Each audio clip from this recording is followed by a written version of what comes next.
A continuación, Quito TV. Quito TV, con el arquitecto David López, en Telesucesos, Canal 29.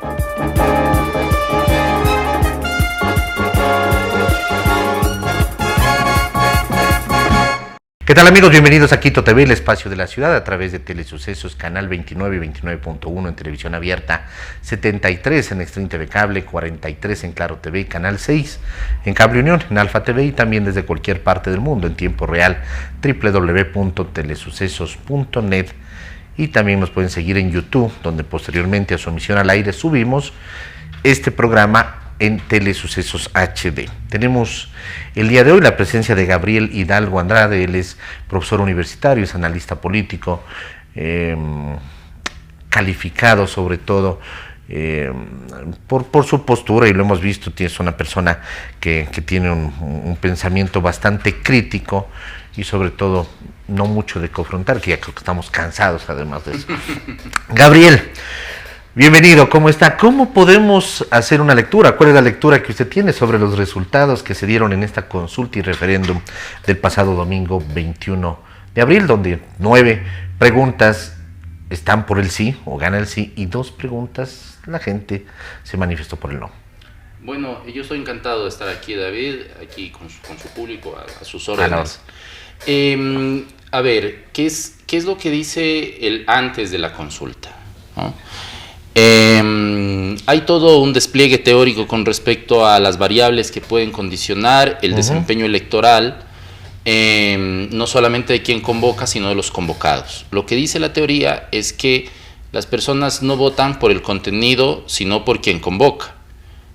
Pero eso tiene límites, pues. Eso tiene límites. Entonces, si en la consulta alguien pregunta, vamos a ponerlo de forma muy sencilla para poder explicar. Si uno pregunta, ¿usted quiere a su mamá? Masivamente la gente vota sí. Pero si en medio de esas preguntas se agazapan otras sobre las que la gente, por desconocimiento, por contrariedad, por desinformación, ¿no?, se esconden y esas preguntas son conducentes a un no, pues equivale a decirle, ¿pero usted quiere a su mamá? Sí. Muy bien. ¿No quiere a su papá? No, espérese. Yo sí quiero a mi mamá, quiero a mi papá. Claro. En los casos que sea eso. Correcto. Que ese sea, digamos, la tendencia electoral. Entonces, le preguntan a la gente, ¿usted quiere seguridad? Sí, todo. Pero le preguntan algo sobre lo cual, por desconocimiento, o por conocimiento, o por una actitud militante, o por una actitud, digamos, un posicionamiento personal con respecto al trabajo por horas y a la pregunta asociada a los arbitrajes internacionales, pues votaron que no, porque no se contradice de todas formas el apoyo al presidente, pero espérese un momento, señor presidente, sobre estas decimos no. Vamos incluso hasta por desconfianza, ¿no? Por desconfianza, ¿qué nos quedarán meter en términos castizos? ¿Qué nos quedarán meter con esas preguntas? Es lo que dice la gente. Exactamente. Vea, señor presidente, le apoyamos, pero en estas no. Con lo cual se confirma que el presidente está pasando por un buen momento, era un buen momento para convocar a una consulta, la convocó y seguramente se confió, porque fue una campaña insípida, nadie salió a hablar nada, y quienes salieron a hablar sobre esto más dificultaron el entendimiento de las cosas. Porque, digamos, complementariamente con un contrato, digamos, convencional del Código de Trabajo, complementariamente con un contrato por horas, pues habría habido mayores seguridades, mayores garantías para el ejercicio del trabajo, al revés de lo que se dijo, pero diciéndose esto con tanta fuerza en la opinión pública, pues la gente se convenció por votar que no, y eso fue lo que sucedió. Algo que está informal en el día a día, porque el trabajo por horas se produce desde el albañil, desde el plomero que contratamos. La cuestión era un poco formalizar ese tema, pero la gente no lo entendió tampoco así. Así es. ¿No? Entonces, ese 65-35 del resto de preguntas, 70-30 en algunas, 28-72 en otras, como en la primera pregunta, se convirtió al revés, en un, asimismo, 65-35 en esas dos preguntas.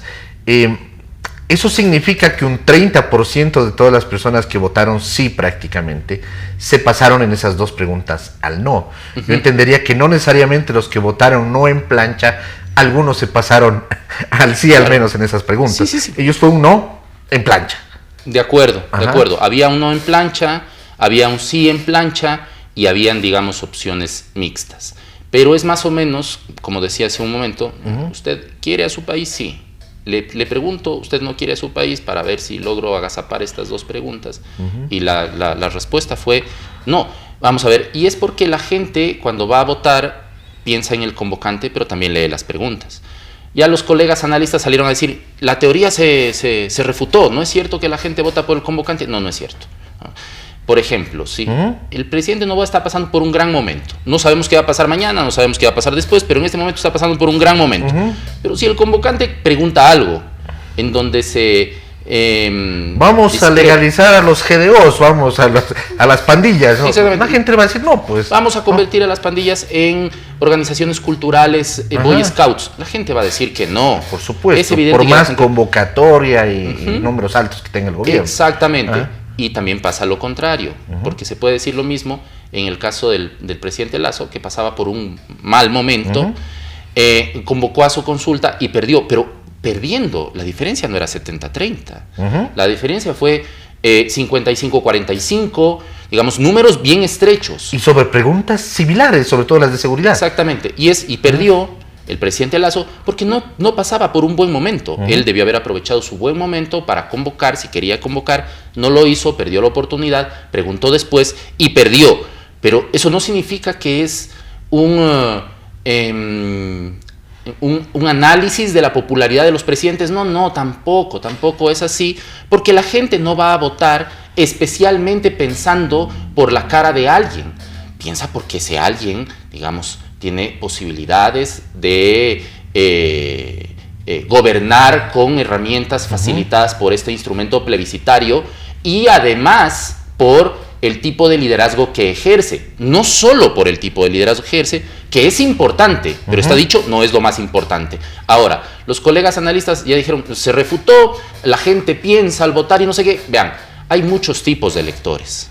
Algunos van a anular porque sencillamente no quieren participar o doblan la papeleta blanca porque no les interesa votar, y hay otros que se leen de cabo a rabo las preguntas y conversan en su casa con sus amigos, con sus parientes, y otros que preguntan cómo debo votar. Vean, los tipos de electores son tan diversos como los tipos de personas que hay dentro de la sociedad, con lo cual a mí me parece que minimizar esto, decir, es que ahora el electorado es así, o el electorado antes era de esta otra forma, me parece un ejercicio que es muy injusto con la diversidad de personas y de electores que existen en nuestro país, incluso en el mundo.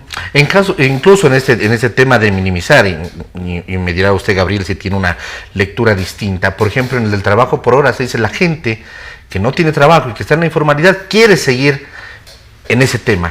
Yo creo que fue al revés. De acuerdo. Y lo digo de conocimiento de muchas personas, de empresas cercanas y de otras empresas, en las que decían, oye, estoy con un trabajo estable y creo que me van a cambiar el trabajo por horas. Sí. Esa gente es la que se pasó al no. Sí. ¿No? Por ahí creo que va el tema, y eso no se lo está poniendo tanto en la palestra. Se dice, la gente que no tiene trabajo quiere seguir, y está enseñada al bono, y está enseñada a esto, está enseñada a esto y otro. Acuerdo. No creo que fue así. De acuerdo. De acuerdo. A ver, me parece que creció la incertidumbre con respecto a perder derechos sociales y laborales adquiridos. Creció muchísimo, y yo escuché de colegas pues informados, gente que no le falta la oportunidad de ver los noticieros, de leer las preguntas, ¿no? Que creían que existía la posibilidad de perder la contratación, digamos, convencional que tenían, de la que disfrutaban, con seguridad social, con décimos, con vacaciones, porque las empresas iban a cambiar de modalidad de contratación. Eso siempre fue un argumento tramposo, porque las empresas necesitaban enormes recursos para violar la norma que se iba a aprobar, que no se aprobó finalmente, porque la norma decía no van a modificarse los contratos hasta este punto. Cuando es por solo cuando es por primera vez, ¿no? Entre empleador y empleado. Además, esto es para lo venidero, no tiene efecto retroactivo. Ya. Entonces, necesitaban ingentes recursos para cambiar la modalidad, violar la disposición que se hubiera aprobado, liquidar al empleado que iba a pasar de una forma de contratación a otra y contratarle por horas. Además que ese empleado, ¿no? Iba a, digamos, se supone que esto iba a permitir contratar a muchas más personas con distintas formas de entrenamiento profesional que uno ya tenía pues con el empleado que estaba contratado. O sea, esto pasó por muchos engaños, producto de la desinformación o producto también de la mala fe, que contaban una historia que no era cierta. Pero, como nosotros somos demócratas y respetamos los resultados, pues esto no se aprobó y se acepta que el país haya rechazado la oportunidad de tener una forma de contratación complementaria a las ya existentes y que permita formalizar lo que usted, David, muy bien dice, ¿no? Formalizar lo informal, porque allá afuera la gente sigue trabajando por horas, por desgracia, sin cálculo de equivalente a décimos, a vacaciones y sin seguridad social, y eso es lo que hubiera permitido esta forma contractual. Ajá. Es tan curioso además que estas dos preguntas ganan en cambio también en un porcentaje 60-40, 65-35 en Estados Unidos y Canadá, o sea, en las circunscripciones del exterior, en Europa, Asia y Oceanía, en Latinoamérica, Caribe y África, que son las tres circunscripciones ganan estas preguntas. ¿Por qué? Porque la gente que está allá ya está acostumbrada a lo que es el trabajo por horas, o ya saben cómo se maneja este tema. Bueno, viven en otro contexto cultural porque allá estas modalidades de contratación ya existen y son beneficiosas y la gente las conoce como beneficiosas, y conociéndolas como beneficiosas, las personas en ese contexto cultural dijeron es una buena idea para nuestro país y votaron que sí. Aquí votamos que no, votamos porque formamos parte de este país que ha decidido de esta forma, nos guste o no, hemos decidido de esta forma porque respondemos a otro contexto cultural, ¿no? Entonces, hemos preferido permanecer en las circunstancias en las que estamos, creyendo que en el futuro no va a haber forma de poder mejorar, porque nos van a contratar por horas y nunca más nos van a contratar de otra forma. Cuando esto es una forma transitoria del contrato al contrato convencional a tiempo completo, porque permite al trabajador por horas, o permitiría, digamos, en caso de que en algún momento se vuelva a intentar esta reforma, ¿no? Permitiría a las personas que tengan un contrato formal, con todas las prestaciones que ofrece o digamos garantiza el Código del Trabajo para personas que, aunque por horas, tengan derecho a los décimos, a las vacaciones y a la seguridad social. Hay muchos chicos que están estudiando, por ejemplo, en el extranjero, y paralelo a lo que estudian están trabajando 2-3 horas en la tarde en algún restaurante, en algún sitio, también haciendo esa actividad para ayudarse además en lo que son sus estudios, y lo tienen un poco más claro el asunto. Eso hubiera podido pasar aquí en el Ecuador. ¿Cómo entender el fenómeno Manabí, ¿no? Porque todo el Ecuador, yo estuve revisando de provincia en provincia, vota de manera similar, incluso contrario a lo históricamente que hemos visto. Por ejemplo, Pichincha y Guayas tienen números muy similares en todas las preguntas, pero Manabí gana el no, pero ahora gana por poco, ya no tan abrumador o tan de manera abrumadora como se dio en otros asuntos. ¿Cómo entender ese fenómeno de lo que pasa en Manabí, que parece una isla dentro del Ecuador? Ya, ¿no? A ver, Manabí es por derecho natural, derecho propio, el bastión del correísmo, ¿no? El correísmo es la organización política que impulsó el no en todas las preguntas, no solamente en la D y en la E, en todas las preguntas. Muy bien, el correísmo nació como un partido-estado. Un partido-estado es una organización dependiente del aparato administrativo funcionarial para poder existir. Es como digamos, como un parásito, ¿no es cierto? No los quiero insultar, es un símil, es un símil. Vive del Estado, ¿no? Si no tiene Estado, entonces empieza a languidecer, empieza a debilitarse.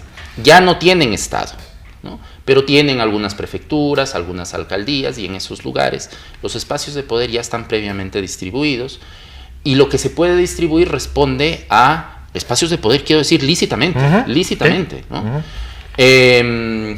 Y lo que se puede distribuir, se distribuye en los esfuerzos producto de la campaña. Es decir, uno no puede, si uno trabaja por una candidatura local, no se puede comprometer a ofrecerle trabajo a los amigos a nivel nacional, porque hay compromisos previamente adquiridos en esa localidad. Ya.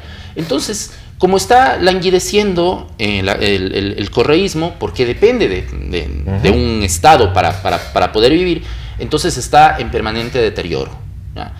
En todo el país se entiende con mucha mayor claridad que suceda este fenómeno, pero en donde el repliegue ha sido más lento, Menos vertiginoso, como en el resto del país, es en Manabí. Entonces en Manabí todavía hay gran fuerza, posibilidad de movilización, presencia en el territorio, campaña política militante. Hay todavía esto, pero el repliegue es, digamos, menor, pero también igualmente progresivo, con lo cual se entiende por eso los resultados en Manabí, porque los principales actores de la campaña por el no en esta consulta es este grupo político en especial, grupo político que no tuvo la misma suerte que en el resto del país, pero, insisto, por derecho propio en Manabí todavía tienen una gran fuerza, y esa fuerza se logra mirar en los resultados de esta consulta. Claro, incluso en preguntas, por ejemplo, como la extinción de dominio, está ganando el no con un 50.35 a 49.65, o sea, es casi empate, ¿no? Claro. Pero la gente como que dijo, no, es una extinción de dominio, ¿no? Es curioso y lo has aclarado de ese tema, respecto a ese tema, Gabriel. Ahora, hay que entender que además que estos resultados de la consulta, sobre todo los que corresponden no a los cambios que hay que hacer de manera constitucional, son una vez presentados los resultados oficiales de aplicación inmediata. Bueno, debería. A ver, sobre esto hay una gran confusión que veo que que se ha introducido por una lectura equivocada de lo que representa un referendo y un plebiscito. Lo que se ha dicho constantemente y he podido leer en notas de prensa es que el referendo solamente se refiere a la Constitución y la consulta popular a la ley. No. Cuando tiene modificaciones de orden constitucional o de orden legal, es referendo. Cuando uno consulta sin efecto obligatorio, es consulta. Cuando uno pregunta sin efecto obligatorio, es consulta. ¿Ya? ¿Cómo podemos nosotros distinguir una cosa de otra? Cuando el texto de la consulta está acompañado de un anexo y el anexo dice esto es lo que se va a modificar de la Constitución o esto es de lo que se va a modificar de la ley, y eso es lo que traen algunas preguntas que en la opinión pública han sido pasadas como consulta, pero son referendo. ¿Ya? Muy bien, entonces si eso se aprueba, más allá de la etiqueta que le pongamos, eso tiene que ir al registro oficial. Después de proclamar los resultados, eso tiene que ir al registro oficial. Sería una equivocación de procedimiento y una ingenuidad tremenda si los operadores políticos del gobierno nacional no impulsan esto como un referendo. Digamos, esto tiene que ir al registro oficial. Luego, hay algunas preguntas que dicen que se tienen que debatir en la asamblea. Si se van a debatir, el marco es el anexo. Es decir, no hay a dónde más, ahí están los límites. Dentro de esto debatimos alguna cosa. Exactamente. Por ejemplo, la pregunta de la extradición, que es una modificación a la Constitución, tiene un anexo donde se modifica la disposición constitucional por la cual se prohibía toda forma de extradición. Y ahora hay para determinados casos. Exactamente. Y esto significa que se tiene que modificar según el anexo, y esto es obligatorio, no tiene que pasar por ningún debate, y si acaso pasara por un debate, hay un marco sobre el cual hay que debatir. Hay otras preguntas que no tienen anexo, que son preguntas abiertas, no tienen efecto vinculante. Yo recuerdo que al concluir el gobierno de Alfredo Palacio, por el 2005, ¿sí? ¿Estoy bien? 2007, 2006 para la posesión del 7, ya. Se hizo una consulta sobre elevar a política pública nacional una política sanitaria, y la gente votó masivamente que sí. No hay forma de convertir eso en un instrumento ejecutivo, digamos, aplicable, con distribución de recursos, con modificación del funcionamiento de las instituciones, porque no tenía nexos. Entonces la gente votó masivamente que sí, y eso se quedó en una declaración de principios, porque la gente está de acuerdo con esto, pero no hay forma de poderlo instrumentar. Si eso sucediera aquí, digamos, en alguna pregunta, pues esa pregunta es consulta. Las que tienen instrumentos para modificar la ley o la Constitución, entonces estamos hablando de referendo. Esas son de referendo. ¿Cómo entender el caso del correísmo? Y me refiero a que veíamos incluso el día de la elección salir a varios rostros visibles con la papeleta diciendo todo no, porque estamos en contra de este gobierno y ahora estamos en oposición y somos oposición y todo no. ¿Y cómo entender esa negación al salir a decir nosotros somos los ganadores? Porque termina siendo una negación de lo que es la realidad. Tanto así que vemos los rostros tristes, enojados, pero diciendo estamos contentos. Y me refiero a una negación que ya viene en algunas elecciones, porque en la anterior presidencial dijeron sí, pero somos la primera fuerza en la Asamblea, hemos perdido la presidencial, pero somos la primera fuerza en la Asamblea, hemos ganado no sé cuántas prefecturas, no sé cuántas alcaldías. Este falso triunfalismo le está haciendo mal también. Bueno, ellos necesitan impulsar el relato de que están vivos. De que están vivos, fuertes. Pero no le están diciendo eso a la gente allá afuera, se están diciendo a sí mismos. Ajá. Porque el movimiento se está desgranando, la organización política se está desgranando, no hay poder político para distribuir, no hay recursos para distribuir. Insisto, estoy diciendo lícitamente. Ajá. Luego también se distribuyen los recursos ilícitamente. Se ha comprobado al menos eso. Ajá. Exactamente, pues no estoy ni siquiera hablando de eso. Ajá. Estoy diciendo, cuando se distribuye lícitamente no tienen que distribuir. Ellos no tienen nada para distribuir. Si es un partido Estado y no tienen nada para distribuir, vamos a ver, los primeros perjudicados que forman parte de la organización se van a la organización de enfrente, necesitan vivir, necesitan trabajar, ya, o dejan de militar en ninguna organización política y emprenden, cosa que en la política es un poco complicado, los políticos se dedican a la política constantemente.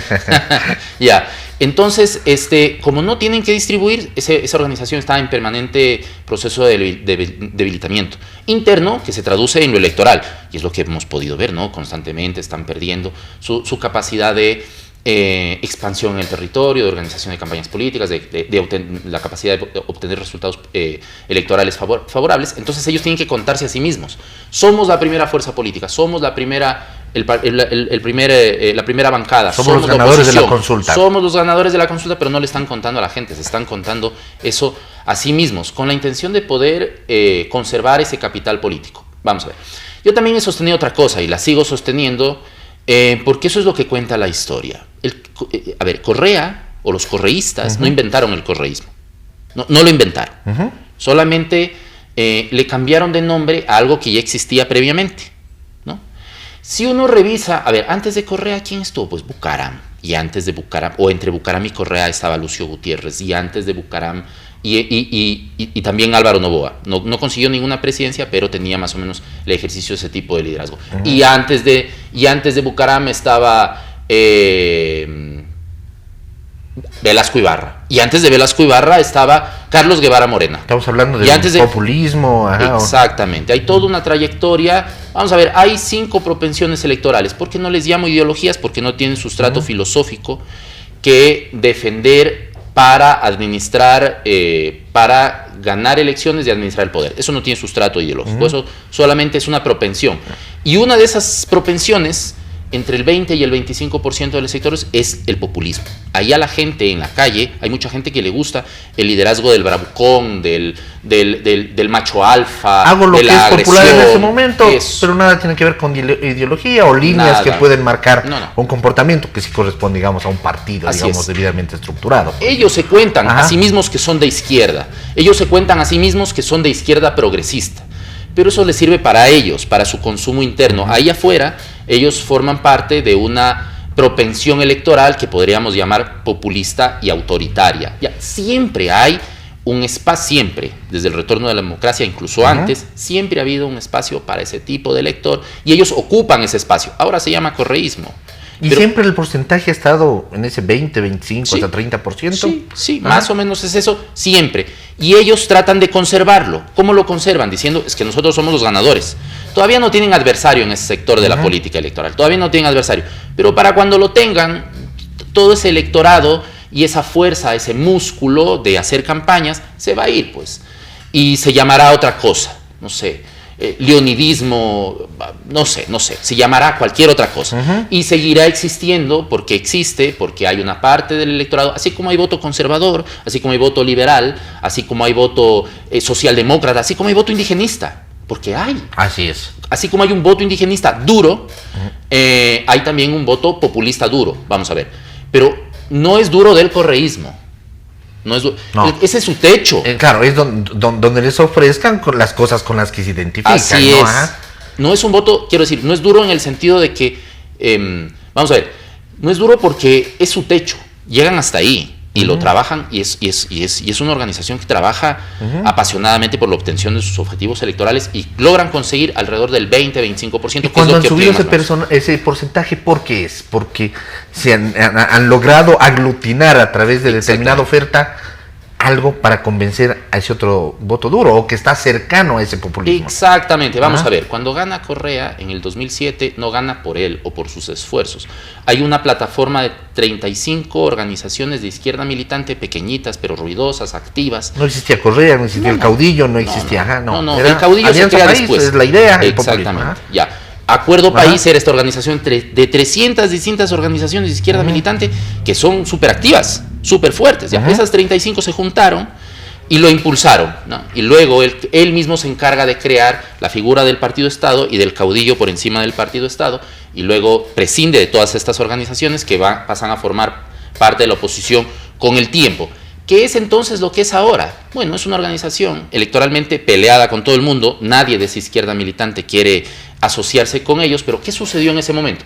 Que el voto populista, el voto socialdemócrata y el voto indigenista se sumen, consolidaron, se consoliden, exactamente, hasta la elección, me parece que fue del 2013, cuando Correa obtiene los mejores resultados. Me parece que obtuvo el 58% de los votos. Claro, uno suma las propensiones electorales y resulta que obtiene más o menos esto. ¿Qué pasa si estas propensiones electorales van a parar a otra parte por otros liderazgos, por alternativas políticas, por alternativas militantes, partidarias, o sencillamente porque no quieren formar parte de eso? Esta propensión tiende a estancarse en este porcentaje e incluso empezar a perder, qué es lo que está sucediendo con el actual correísmo como opción político-electoral. Así es, Gabriel, se nos ha acabado el tiempo, gracias por estar aquí.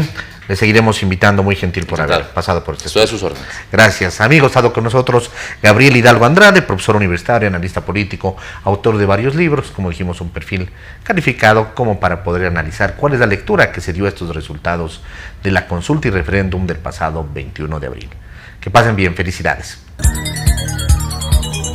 Las opiniones vertidas en este espacio por la producción y dirección del programa son de exclusiva responsabilidad de sus autores y de quienes intervienen en ellos.